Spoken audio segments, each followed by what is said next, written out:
नमस्कार दोस्तों। Railway requirement board ने एएलपी यानी असिस्टेंट लोको पायलट के लिए 9,970 पोस्ट का ऑफिशियल नोटिफिकेशन जारी कर दिया है। आज के इस वीडियो में हम जानेंगे एलिजिबिलिटी क्या है, सिलेक्शन प्रोसेस क्या है, एग्ज़ाम पैटर्न, इम्पोर्टेंट डेट्स और कैसे फॉर्म भरे, ये सब। चलिए आइए शुरू करते हैं। जैसे आप लोगों को पता है कि ऑनलाइन आवेदन जमा करने की प्रारंभिक तिथि 12/4/2025 से चालू हो गया है। 1 मिनट। 12/4/2025 से चालू हो गया। ऑनलाइन आवेदन जमा करने की अंतिम तारीख है 11/5/2025। प्रस्तुत आवेदनों के लिए आवेदन शुल्क भुगतान की अंतिम तिथि है 13/5/2025। यानी 13/5/2025 तक आप लोग जितना भी फॉर्म है अपना सब पेमेंट है, मतलब फॉर्म का पेमेंट है जो कंप्लीट कर लीजिए। उसके बाद फिर टाइम मिलेगा नहीं। अगर कुछ गलती हो गया फॉर्म भरने में तो 14 से 23/5 तक आप उसको ठीक कर सकते हैं। चलिए आगे आइए। पद है असिस्टेंट लोको पायलट। 7वें में वेतन स्तर लेवल 2 का जॉब है। प्रारंभिक वेतन है 19,900 रुपया। बहुत बढ़िया है। रेलवे असिस्टेंट लोको पायलट का कितना सैलरी मिलता है सभी को पता है। बहुत ही गोल्डन अपॉर्चुनिटी है सभी के लिए। चिकित्सा मानक A1 चाहिए। इसमें मेडिकल आयु है 18 से 30 वर्ष के बीच में होना चाहिए। कुल रिक्तियाँ 9,970। पिछले बार की तुलना में तो कम है, लेकिन सही है, जो भी है बहुत है। चलिए आगे बात करते हैं।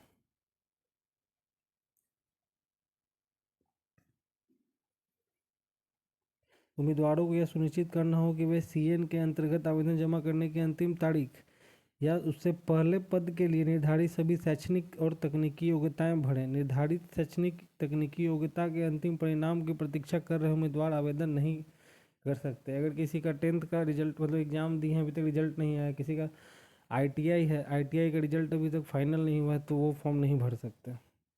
जिनका कंप्लीट हो गया है बस वही भरिएगा।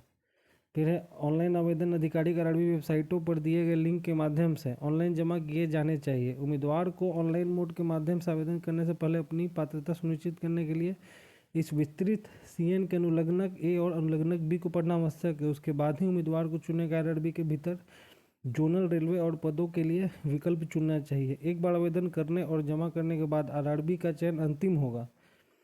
बाद की तारीख में इसमें बदलाव नहीं किया जा सकता। उम्मीदवार केवल एक ही RRB में आवेदन भर सकते हैं और CN में अधिसूचित पद के लिए प्रति उम्मीदवार का केवल एक आवेदन स्वीकार किया जाएगा। इस CN के तहत एक से अधिक आवेदन जमा करने वाले आवेदकों को अयोग्य घोषित कर दिया जाएगा।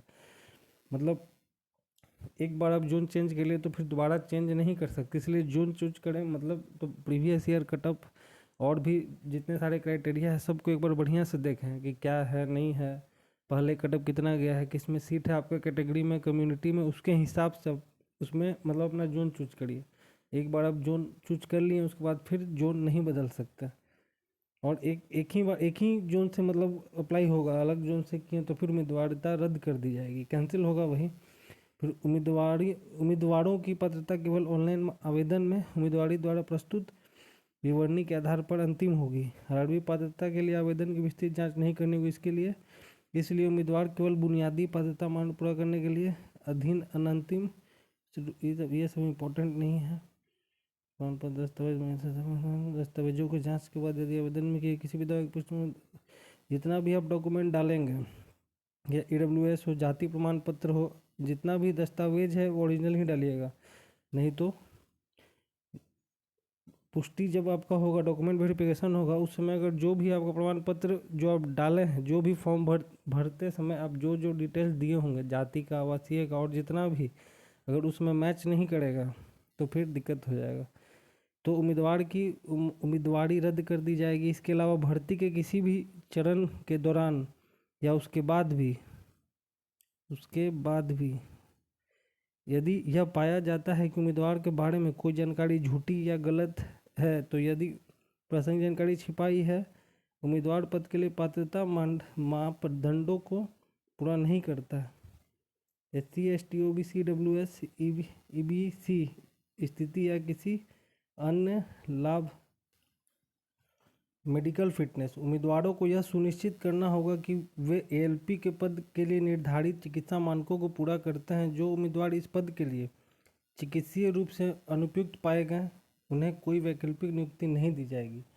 इसलिए मेडिकल फिटनेस जिनका आँख जो जो क्राइटेरिया है इनका, एक बार उसको बढ़िया से पढ़ लीजिएगा, उसी के हिसाब से उसमें फिर मेडिकल में कोई उपाय नहीं है। एएलपी में अगर आँख आपका जितना मांगा जा रहा है अगर उतना नहीं है तो फिर कुछ नहीं हो सकता। इस वीडियो में हम सिर्फ इम्पोर्टेंट ही टॉपिक जो है उसी को कवर करेंगे। अगर कोई और भी दिक्कत होगा तो बोलिएगा, हम एक और डिटेल पूरा वीडियो बना देंगे। एक एक जो आया है पॉइंट है उसको पढ़ के। उम्मीदवारों के पास भर्ती की पूरी अवधि के दौरान सभी संचार के लिए अपना स्वयं का सक्रिय मोबाइल नंबर और एक वैध व्यक्तिगत ईमेल आईडी होना चाहिए, क्योंकि उनके साथ सभी प्रकार का संपर्क केवल एसएमएस या ईमेल के माध्यम से ही किया जाएगा।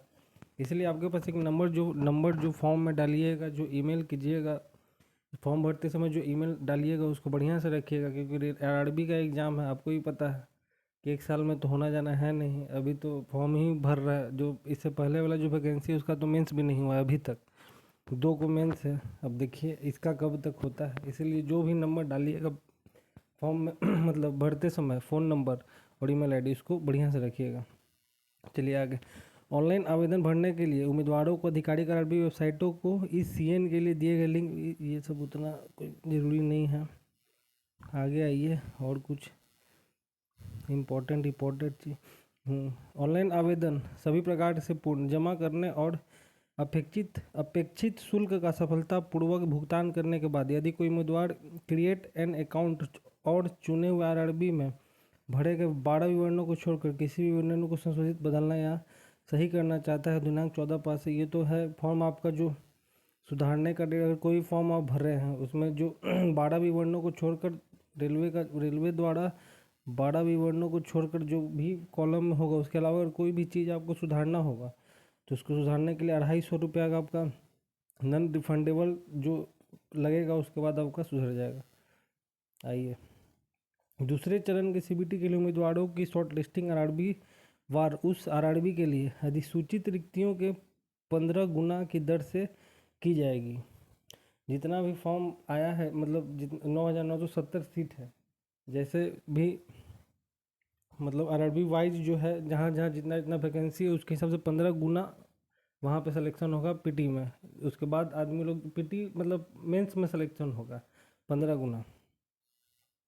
सीबीटी 2 के लिए चयनित उम्मीदवारों को आधिकारिक आरआरबी वेबसाइटों के साथ साथ एसएमएस और ईमेल, ये सब तो सही है। और आइए, यही सही बदलाव का निगम। सीबीटी 1, सीबीटी 2, सीबीटी के लिए केंद्र शहर का आवंटन और परीक्षा की तारीख तकनीकी और तार्किक व्यवहार्यता पर निर्भर करेगी। उम्मीदवारों को सीबीटी और सीबीएटी में भाग लेने के लिए अन्य शहरों यात्रा करनी पड़ सकती है। किसी भी परिस्थिति में परीक्षा तारीख केंद्र शिफ्ट में बदलाव के अनुरोध की अनुमति नहीं है। ये तो सही बात है कि जहाँ आपका सेंटर पड़ गया वहीं आपको जाना ही पड़ेगा। इस बार जैसे हुआ मेंस में कि बहुतों का सेंटर इतना दूर दे दिया, अब बेचारे एग्ज़ाम देने भी जा रहे थे, उन लोग का एग्ज़ाम ही कैंसिल हो गया। रेलवे को इस पर देखना चाहिए, दूर दूर सेंटर नहीं देना चाहिए। जब इतना ऑप्शन है आरआरबी का, कहीं भी दे सकते हैं।